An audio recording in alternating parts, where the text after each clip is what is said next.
What if people had a battery level icon? You'd see a lot of us in need of a recharge. Thankfully, there's 5-Hour Energy. Just one shot can recharge your batteries, all the way back to 100%. 5-Hour Energy. Get back to 100%.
Head in, bitch. Your sex fucking should be euthanized. This ends in 3, 2.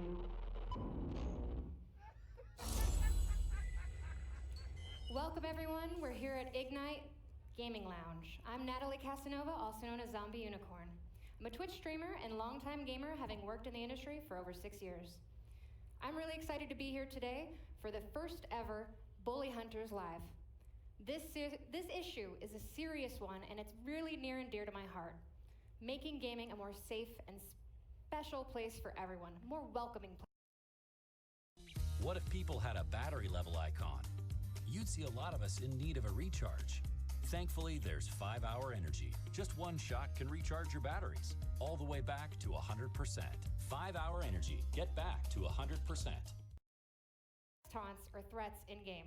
Millions of gamers, female gamers and gamers alike, have experienced trying to hide their gender online to just avoid targeted harassment.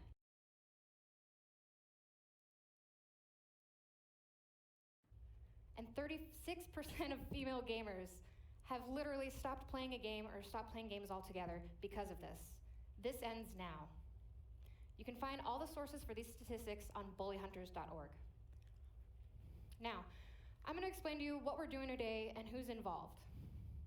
Basically, we're introducing a new tool that's going to be available globally to help end in-game harassment by connecting victims of in-game harassment with skilled gamers who want to help in real time. Over here, we have our casual gamers. These gamers represent you and I. They're just doing what they love to do. They're right now playing Counter-Strike Global Offensive, otherwise known as CSGO. They're playing in various game servers all across the internet. And now, over here, we have some completely different gamers, not connected into the casual gamers whatsoever in any way. These are the bully hunters. They're pro elite gamers who would like to use their skills in gaming to help in-game harassment, end in-game harassment, and make it a more respectable, welcoming place for everyone. So, how does this all work? First, let me introduce you to my co-host, our co-host, Tien Tran. Tell us a little bit about yourself. Hi, I'm Tien Tran. I too love gaming, but I'm not involved in the gaming industry in any way. I represent the everyday casual gamer, and I'm going to help make some of today's show a little easier to understand for the non-gaming viewer. Here's a top-level explanation for what may happen. While our casual gamers are playing, they may experience harassment. When that happens, we'll be alerted. They'll also call on a bully hunter. A bully hunter will jump into their game and take on harassment head on. They'll hunt down and take out the perpetrator. You heard that correctly. Bully hunters will get these harassers where it hurts them the most, by beating bullies at their own game. Will it happen tonight while you are watching? We don't know, but odds are yes.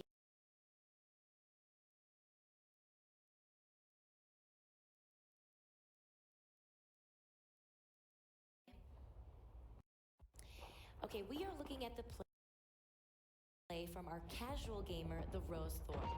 Let's watch what happens.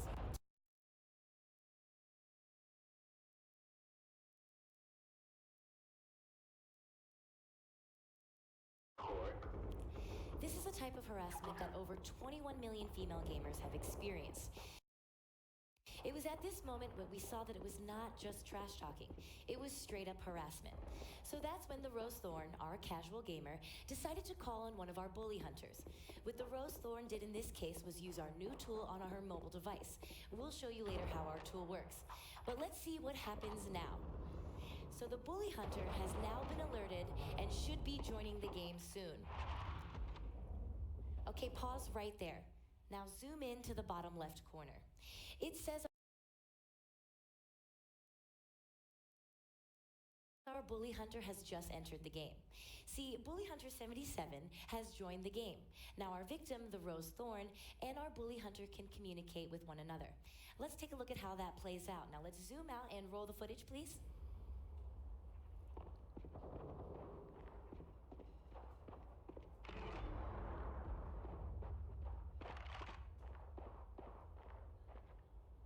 And there it is. Pause right there again, please. Now, our bully hunter has asked the Rose Thorn live in-game who is harassing her. And our victim then immediately replied. Let's zoom in again on the bottom left-hand corner. Now, you see there, the tool connected these two, a victim with a bully hunter. Okay, so now bully hunter 77 knows the name of the harasser, and she is ready to take action. Now, we are going to switch over to bully hunter 77's screen to watch the hunt. Cut to that feed, please, and play it. So we are watching our bully hunter. She knows who the harasser is, and she is on the hunt. You can still hear the harassment in the background. It doesn't stop. So now bully hunter 77 is looking for the harasser. And it looks like she's going to use her knife, folks. And there it is. Just pause right there. Let's back up and see that again. Brilliant knife move, very difficult. And look right there, see in the lower left-hand corner, let's pause that and zoom into that. Our bully hunter left the calling card message to the harasser. Harassment is not a game. bullyhunters.org.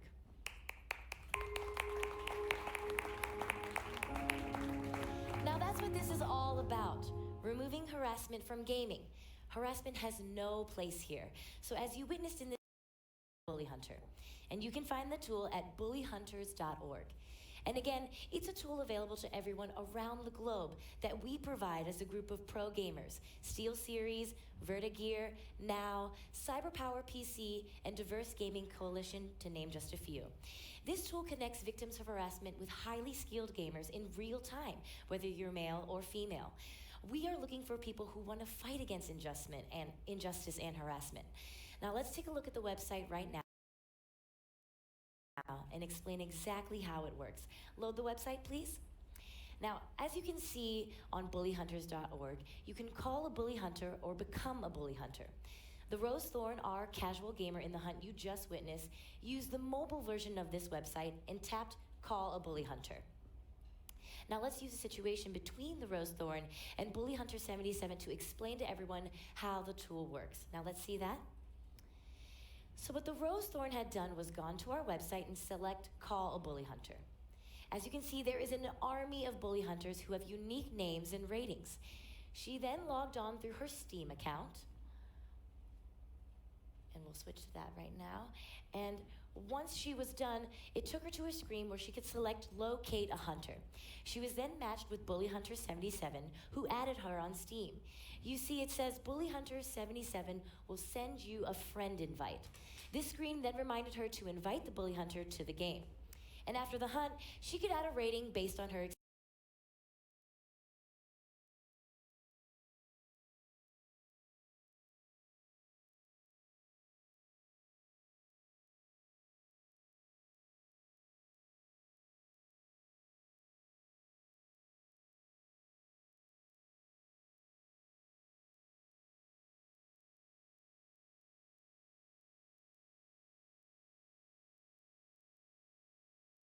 our tool to become a bully hunter and help the Rose Thorn. And this is for all of you watching, all the gamers with some skill, all of you that think harassment is not okay, just as we think it's not okay. Here is what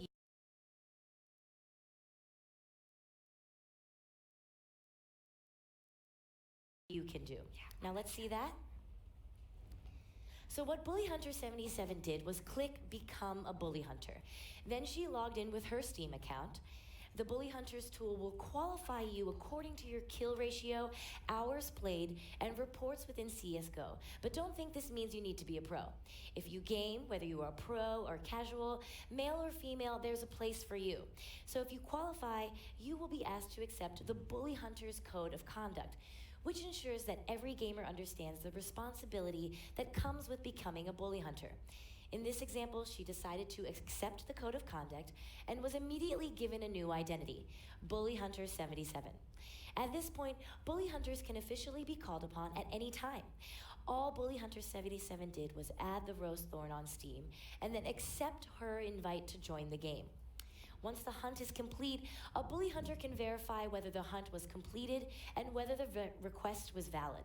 This ensures that people don't take advantage of this powerful bully hunter tool. All right, welcome back. If you're just joining us now, this is the first Bully Hunters Live. This is a big issue. To tell us more, we have two guests here, Kevin Lanham and Dr. Alexandra Solomon. Kevin Lanham is a licensed clinical professional counselor who specializes in working with gamers.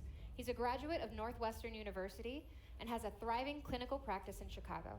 And Dr. Alexandra Solomon is a professor in the Department of Psychology at Northwestern University, a licensed clinical psychologist at the Family Institute at Northwestern University, and the author of Loving Bravely, 20 Lessons of Self-Discovery to Help You Get the Love You Want. Thank you both for joining us here at this live event. Real quick, as they're giving us more insight about this issue, we invite every one of you watching online. So much for having Dr. Solomon and me here. I mean, this is an important issue, and all gamers know about this, but so many people who don't game have no idea. It's the targeted, repeated bullying of female gamers. It creates a hostile online environment for women where they don't want to game, they're discouraged from becoming gamers, and most importantly, it has an impact on them offline. The thing is that Gamers put so much into their online community. They invest their time, their energy, and even though the game is virtual, the interactions are totally real. You're talking with a real person. And just like your real life interactions, when they're positive, when they help you gain confidence, you take that with you offline. But when you're subjected to harassment, to abusive language, you feel insecure, you lose confidence, and you take that with you into your other relationships as well. And that's why we're trying to end this today. Yeah, and the thing we know, whether it's online or face-to-face sexual harassment, is the impact on the person who's being harassed is that sense of diminishment, feeling less than, and that flood of shame and fear and terror, quite frankly. And so what we're doing tonight, what this initiative is all about, is figuring out how can we work together, men and women both, working together to move from a culture of harassment to a culture of inclusion, where really the intention of being in a gaming world is that like sort of the thrill of competition and that experience of mastery and getting better than you were the day before and creating a community. And so we really need to bring this from the shadows into the center of the room and really call it what it is and figure out how do we work together to move from a culture of harassment to a culture of inclusion. It's really interesting. I love hearing you guys talk about it. It's amazing. What can you guys tell us about why sexism and harassment persists in the gaming world? Well, harassment happens everywhere, and right now more and more women are actually coming forward, which is a huge change. But there are some things that make the online environment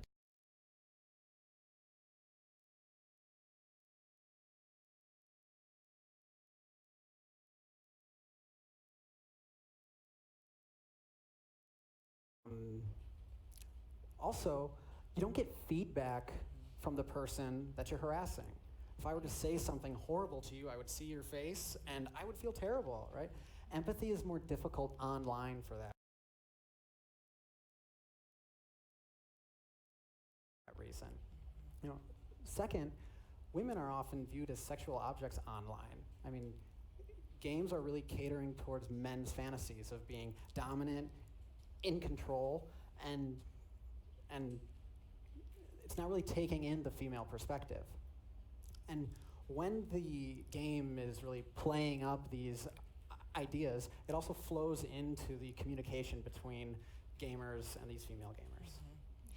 And building off that, you know, none of this happens in a bubble, right? So we live and have lived for thousands of years in a patriarchal culture, which means we've had spaces that have been able to be male-dominated spaces where men have set the terms and created the community. And that's what the online gaming world has been. And so what you see with the movement and the bringing in of female gamers is the same kind of pushback that other communities have experienced. You know, you think about politics or sports or the fields of science and math. Those female trailblazers have faced that pushback. And what we're seeing is just the online manifestation of what happens when you take something old and transform it into something new. And that's what's happening now, is there's a sea change that really ultimately benefits everybody. We know that when there's more diversity in our lives, when we have community with people who are different from us in terms of age, gender, sexual orientation, race, ethnicity, all of that diversity brings with it different kinds of skill sets, strategic approaches. There's benefits and wisdom from all of those differences. And the problem is in a patriarchy, it ends up feeling like this. Like if I give up my power, if I open up my space, I lose something. But the neat thing is inclusion is not pie, right? It's not like more for you means less for me. It's not how it works. The research on sort of what we do as a culture around how we raise our boys, the messages start very early and they're very powerful. By age 3, parents are touching their boys less, making less eye contact with them, and really training and indoctrinating them that tender feelings, that emotion, that empathy equals weakness. So I think about my daughter came home from school as a second grader, and in gym class she had scored a goal, and the goalie was a boy, and she heard a teammate say to the boy, "Dude, you just got scored on by a girl."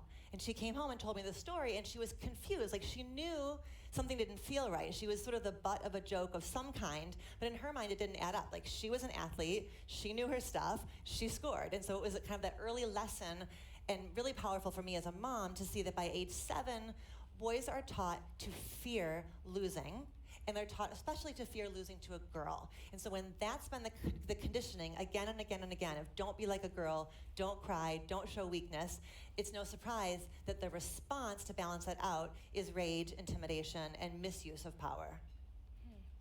As we understand, this is having an impact on women in multiple ways, including outside of gaming. Can you tell me a little bit more about that? I think it really fits with this cultural moment that we're in, with the Me Too movement and the Time's Up movement, that we are at this really important moment of time, really a sea change, where we're saying that where women, victims, marginalized communities of all kind, are saying no more. No more suffering in silence. No more buying the story that I have to be isolated, silent, ashamed of myself. And so as victims and marginalized communities come forward and say, this is the truth, this is my experience, it invites those with power, here, men, to partner, to become allies, to become advocates, to really show powerful leadership, which is calling other men forward and saying, we can do this better, we have to do this better. Yeah. Mr. Lanham, how do you think men, like male gamers, can get involved in ending this kind of behavior? Well, clearly it is great seeing these elite female gamers come together today. Like, they are awesome, right? But I think men also have an opportunity to step up in this change.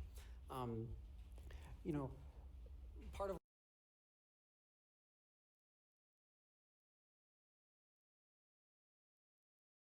also, you know, when we're in this moment, we want to invite men into this process, right? Not all men are the harassers, right? There's men that stay silent, men that join in, and really it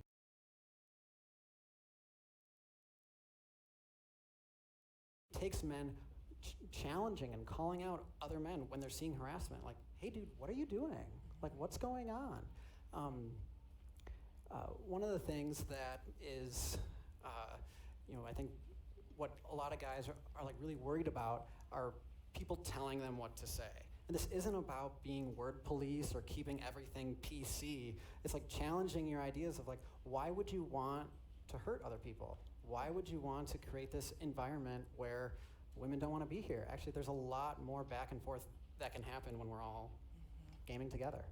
Yeah. And the research is clear that these kinds of traditional toxic masculinity hurts men. So there's a study of 20,000 men that found that the degree to which the more men subscribed to those traditional notions of I have to win at all costs, I have to treat women as sexual objects, the more they endorse those beliefs, the worse their mental health was. So it becomes this vicious cycle where the more this is the behavior, the worse it becomes for the self, and the self becomes depressed and anxious and isolated. And so it's as bad for the bully, well, maybe not as bad, but there's impact on the bully as well as on the victim. I definitely can see that a lot of people who do this kind of harassment may have their own issues to deal with that they aren't, you know, letting out in a healthy way. And deserve to have care around those issues, deserve to address those issues directly rather than it coming out sideways in this kind of behavior. And it takes real strength to be able to take a different stance. Like, when you poke your head out, I mean, like you've been doing, like that's when the hammers come, right? But I think there's different ways to relate besides just hammer and nail. Like, men can show a lot of power by taking responsibility for their actions, right? For actually caring for other people, by trying to protect rather than harming. Like, there's actually a lot of opportunity for men to take a different stance online. Yeah. Let's take our last question from our Facebook audience. Tian? Yes, we have a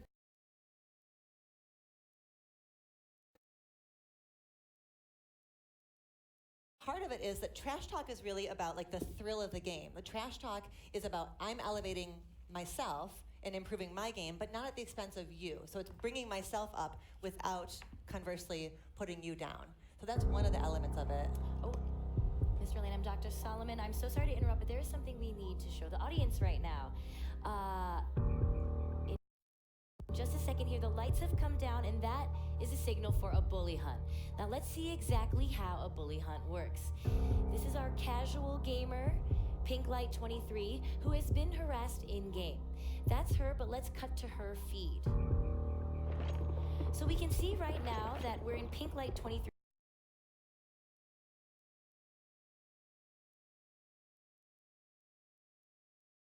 Game. She's doing what she loves, playing CSGO. You want to get raped, bitch? I know where you live. I can't handle how big her tits are. You want me to rape you? Now, that's exactly the toxic behavior we're fighting against here. Now, let's see how she used our global tool to call a bully hunter. Play that, please. So Pink Light 23 is in-game. What she's going to do is call a bully hunter with our tool. She's doing it right now. She just logged onto our site, logged in with her Steam account, and is now locating a bully hunter. Now, let's see which bully hunter was called. So Pink Light 23 called the bully hunter. Now let's go back to her game and see how that plays out. Cut to that, please. Now we have Pink Light 23's game here, and she's going to ask our Pink Light 23 to name the harasser. There it is. And now we know the harasser and the hunt is on. Now let's see it from bully hunter 23 over there in the game, and Bully Hunter 03 is moving fast. Oh, and there's a kill and a double kill done excellently. And now we have the calling card here for Bully Hunter in the bottom corner. Bully Hunter harassment is not a game. Now, if you're just joining us, this is the first Bully Hunters Live. We've just seen a bully hunt, and we're going to take a minute to talk to our casual gamer, Pink Light 23, about her experience. Now follow me.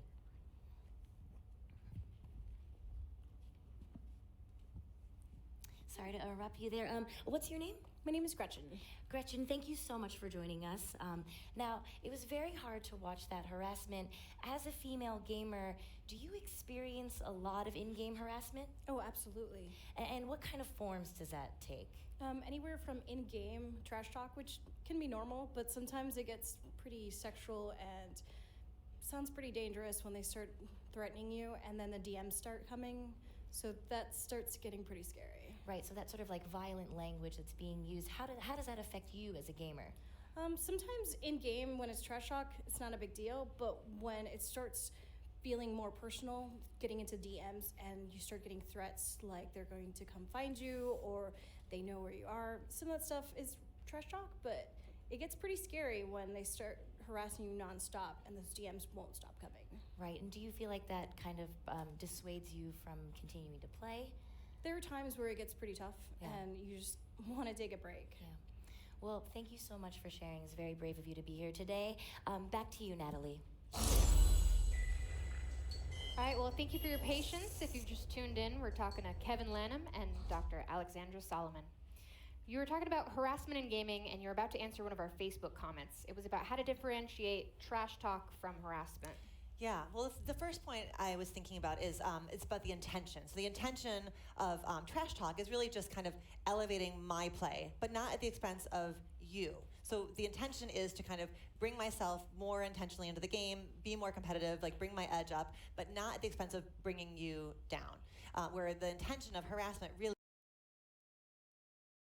is to kind of make the other person, the person at the receiving end of it, feel diminished, feel less than, and I feel more powerful at your expense. So that's one distinction. Another distinction I think is helpful is sort of a being versus doing distinction.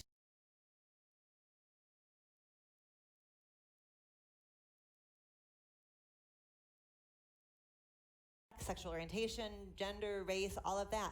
It's really about who you are as a person and diminishing you as a person. And you can't, there's nothing we can change about who we are.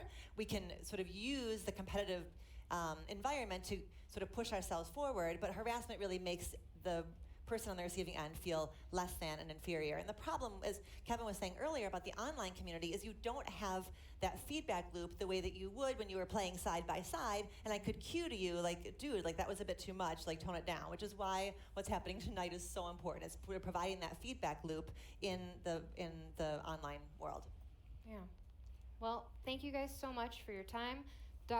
Mr. Lanham and Dr. Solomon, we really appreciate it. And now back to Tien. Thanks.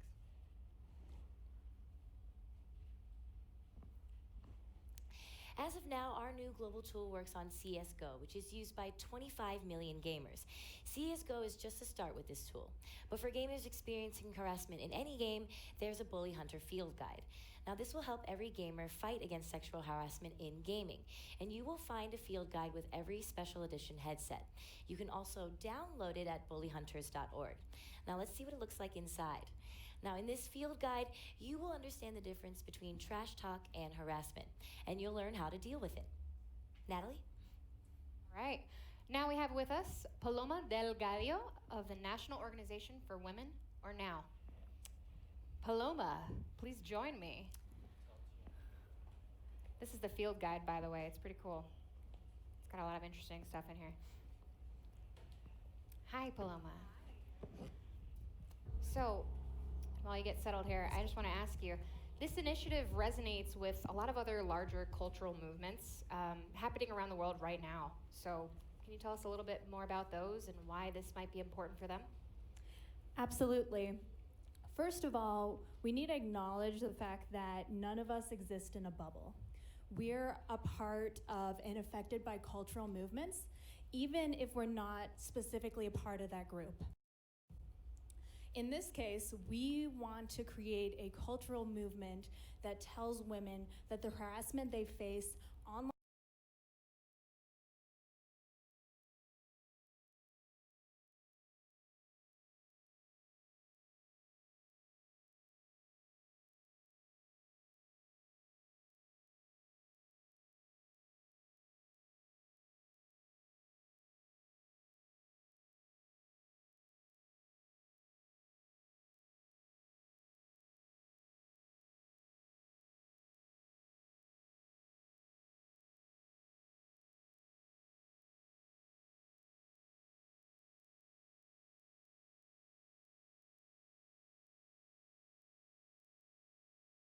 choose respect over hostility, and that's the way these things get solved.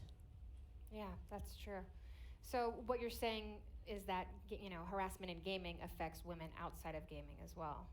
Definitely.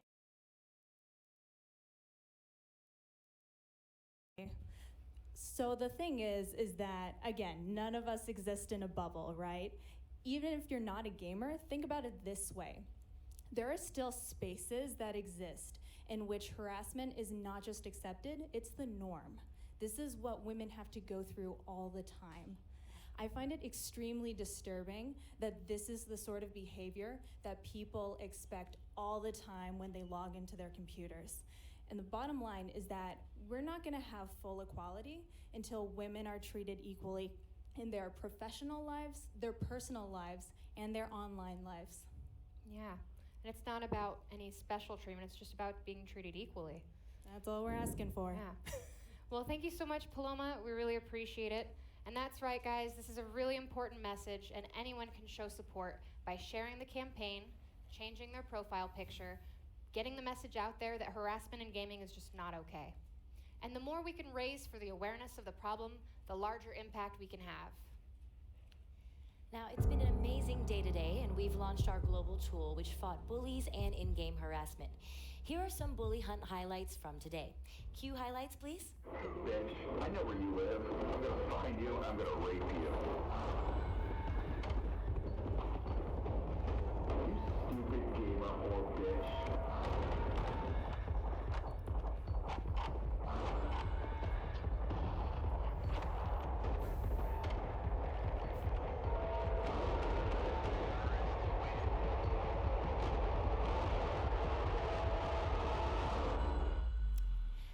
Now, before we wrap up, let's see what people were saying on Facebook and Twitch. Okay. So this question is, why is this is kind of like focused on women's harassment? And in today's sexual harassment is rampant for women, in gaming especially. So it's something that needs to be something.